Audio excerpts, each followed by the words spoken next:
All right, cause and effect. Check it out. Look at this. By the way, today is July 31, 2016. San Francisco Chronicle. Black Lives Matter. I thought this was really interesting. We're just a bullet away from being a hashtag. Now look at this. See, this is the reality in which so many people live. I mean, can you imagine?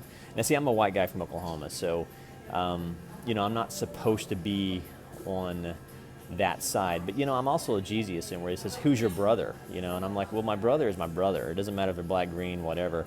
But I don't think a lot of times the white people realize the reality that the African American community live in.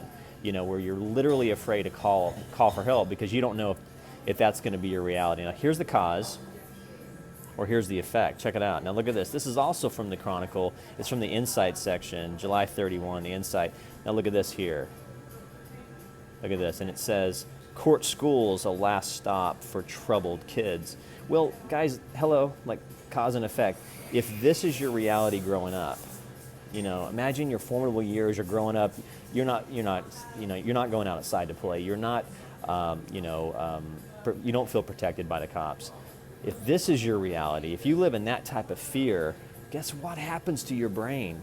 Look at this, and then we realize, well, maybe court school's last stop for troubled kids. I got an idea. You want to empty the school systems?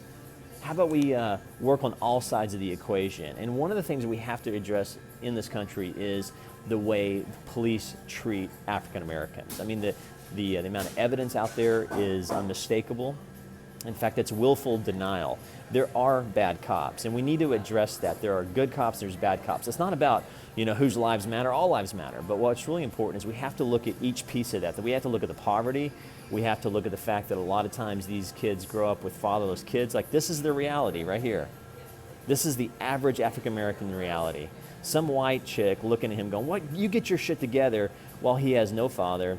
And if he does, he's watching his father who's incarcerated.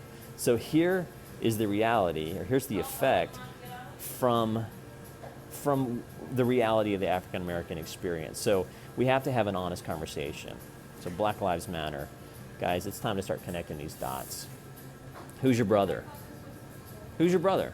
Well, every one of those people is my brother.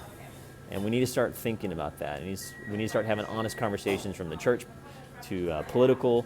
And, we need to stop figuring out whose lives matter and say all lives matter. And we need to be honest about cops and police brutality and the fact that, listen, if you're a black man, you're much more likely to encounter prejudice and profiling and even violence than if you're a white person. It's a reality. So let's have an honest conversation about that. July 31, 2016, San Francisco Chronicle. There's my opinion. There's my insight. You guys have a great day.